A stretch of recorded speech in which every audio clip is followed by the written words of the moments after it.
Next presentation is a presentation with the Metropolitan Transportation Plan Draft Project List and Cape Fear Transportation 2040. At this time, I'd like to recognize Mr. Mike Kozlowski, who is Executive Director of the Wilmington Urban Area Metropolitan Planning Organization. Mr. Mayor, I apologize. It was my mistake. Soraya Rashid is going to do the presentation for the MPO tonight. Very good. Soraya, welcome.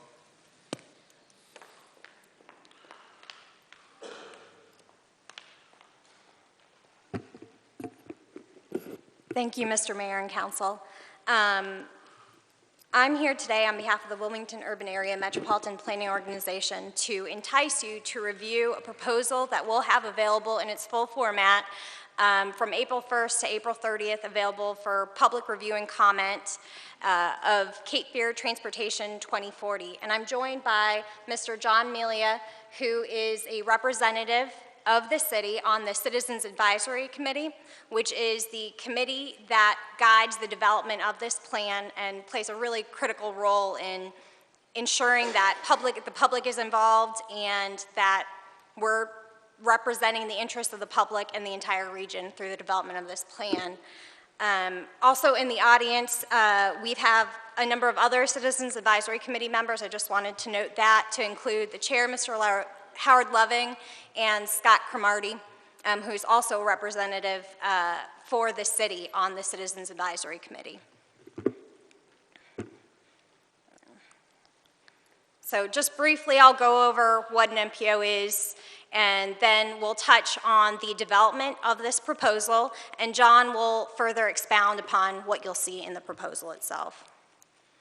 And metropolitan planning organizations were really created by the federal government in the 1960s when they realized that transportation planning was not a parochial thing, that it needed to be done on a regional basis to address system-wide needs, that perhaps one of the most important projects to an individual jurisdiction may not even be in the individual jurisdiction. So our board is actually composed of 13 members that you'll note on the screen, and our planning area includes all of New Hanover County, to include all the municipalities therein, and portions of Brunswick County and Pender County, and the representation on our board includes Dr. Sheridan and Ms. Paget, who's the chair of our committee, and they're tasked with helping our region plan for transportation in a continuing, cooperative, and comprehensive manner. One of our key federal requirements is the development of a transportation plan, and it's called a Metropolitan Transportation Plan, and it's required to be based on a multimodal transportation needs analysis, meaning that we do look at roadways, but we don't just look at roadways. We look at bicycle networks and pedestrian networks and transit and everything that one might think of when you think of transportation. That when we're developing the plan, we have to look at demographics both today and into the future, as well as land use patterns today and into the future, and travel patterns, of course, as well. Again, there's a heavy emphasis on public involvement as a component of this plan, and that's why we're here today. There's also a 20-year minimum horizon for any time we develop this type of plan. And we actually go 25 years just to make sure we're always current.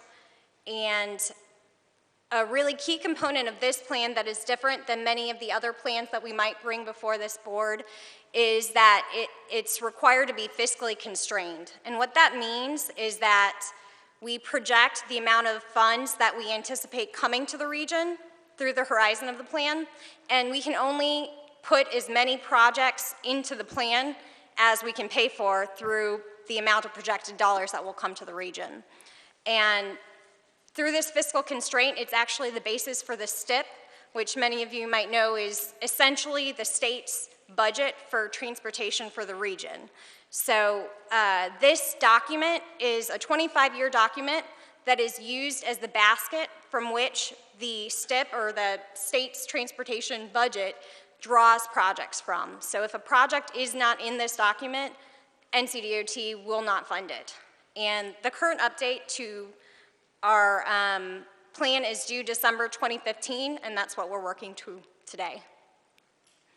And another note on fiscal constraint, when we're developing fiscal constraint, what we do is we look at all the different funding sources for each modes of transportation, and we drag those out between 2015 and 2040, and we add those up together, and that's how we figure out what we can spend on transportation projects in the region.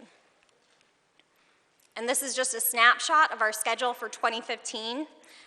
We actually started this process in May 2013, so it's been a long process, and this is what we're doing for 2015. You can see in March, we're actually going to each of our member jurisdictions to advertise the open houses, which we'll have in April, and to really, again, try to entice this board and the public to provide input on our proposal. In April, we'll have the public open houses, and we'll have all the information on the proposal available online for comment and review. And then we'll review the comments from May through July. And in August and September, we'll come back to this board and come back to all of our member jurisdiction boards to ask each board to adopt the plan before our board, the TAC, adopts it in December. And with that, I'll turn it over to Mr. Melia. Mr. Mayor and City Council, about 5 years ago, Scott Cromedy and I were here to do essentially the same thing with the council at that time, talking about the Cape Fear Commutes 2035 plan. This is the plan for Cape Fear Commutes 2040. This year, the approach that was taken was to take the Citizens Advisory Committee along with staff and break it down into subcommittees. And you can see the subcommittees that we formed to drill down and look closer into those various areas, from aviation to roadways. As far as the aviation projects goes, terminal improvements were considered, runway expansion, safety improvements, and questions such as, should there be an express bus to the airport, where there currently isn't one? Again, these are just draft proposals, and later this year, we will come to you with a plan for you to look at and sign on to if you so agree. Bike ped projects, bicycle pedestrian projects, and I want to reiterate what Christine said. In over 4,000 surveys that were returned to us, bicycle lanes, sidewalks, multi-use paths, and crosswalks overwhelmingly were what the citizens wanted to see, especially within the city of Wilmington, the urban area. Roadways were much further down on the list. They were much more concerned about being able not to be prisoners of their cars every time they want to go somewhere. Ferry projects. This is an area that we barely looked at 5 years ago. This year we decided that more emphasis needed to be put on the possibility of various ways to get across the Cape Fear River. Clearly a third crossing is the ideal, but in the meantime, what do we do? What kind of vessels could be used on the Cape Fear River? Would it be strictly a pedestrian ferry to go from one side to the other? Where would we dock and moor these vessels if there was a decision made that that was a viable alternative to get across the Cape Fear River?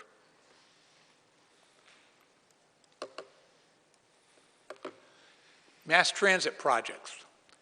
People should not have to stand in the rain to catch a bus. People should not have to stand in the dark in the rain to catch a bus. They should be able to safely wait for a bus inside a shelter that is lit. They should be safely able to access the bus shelters, which means crosswalks. So you can see that these things cross over various modes. Is there a possibility and is there a need for express bus service to go from park and ride lots or down Market Street from Porter's Neck to the downtown area. These are all things that we are looking at. Additional service. Are there underserved public transportation areas that should have service? And park and ride lots. I think most of you are aware that Brunswick County, Leland specifically, has opened the first 2 park and ride lots. And we are watching that closely to see what kind of use factor those lots are going to see. Roadway projects, as I told you, roadway projects did not score very, very highly with the over 4,000 people who took the surveys. They are more concerned with alleviating congestion and access management than they are with new roads. They're concerned about safety on our roads. It's no secret that Wilmington has, and New Hanover County has a very, very high accident rate, both vehicular and pedestrian accidents. Economic enhancement. You say, well, how do roadway projects enhance economics? Look out the window at the streetscape on 3rd Street, and you can see the answer to that question. The new office building going up across the street, the community college's Humanities and Fine Arts Center, the apartments going up that will bring 750 people to the north end of 3rd Street, the new bridge that's coming on 3rd Street, all economic generators. This is how we have worked developing a project list. We have taken the projects, we've reduced those lists, made a cut line as far as funding was available, and then increased that list when we could find alternative methods of funding. Perhaps instead of making the cut line at number 3, we would be able to take the cut line down to number 6. Again, as Soraya said, fiscally constrained. Alternative funding mechanisms. Some of these are certainly going to generate comment and unhappiness, but they are potentials that we will look at and see if there is value and viability to a local option sales tax, to increasing the city's portion of the vehicle registration fee. Should we look at tolling? I'm not sure that that will go over very, very well, but it's something that we have to look at. Soraya? Thank you, John. So now we get to the slide that describes really why we're here today. We really wanted to entice you to look at our proposal, and we provided a snippet of that to council earlier last week. But we'll have the full proposal available online and at all our open houses from April 1st to 30th. There will also be a copy available at the city and in local libraries. And what we're looking for is feedback from everyone, from the general public and from this council in April. And we'll have a survey available online that if you can't make it to an open house, to provide your feedback that way. But really, if you can, I would encourage anyone that's interested in this plan to attend one of the open houses, because that will give you the fullest picture of what our proposal is and enable you to ask us questions face to face. We'd also highly suggest that if you have suggestions as a council, to provide those to your TAC members, so that as staff we understand what the general feelings are of the council as we move forward through the revisions before we take this plan back to you for adoption in August and September. And really another main reason that we're here today is to encourage public participation and ask for your help in encouraging public participation in review of this draft and providing comment.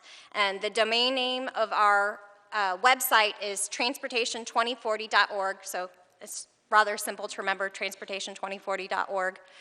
And I'll leave you with a listing of our public open houses, their locations, times, and dates, and we're happy to answer any questions. Yes, we have a question.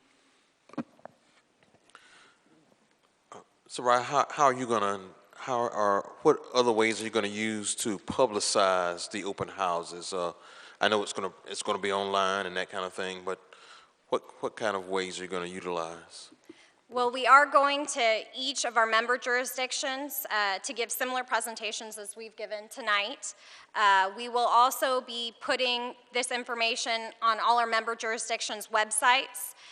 We'll be doing a press release and advertising in the Star News, and we'll take any other suggestions about how we can do a good job of advertising. Ms. Paget, did you? Thank you. Just to say on this is also a very impressive document with an awful lot of really good work on the part of staff, and it goes on a very long time.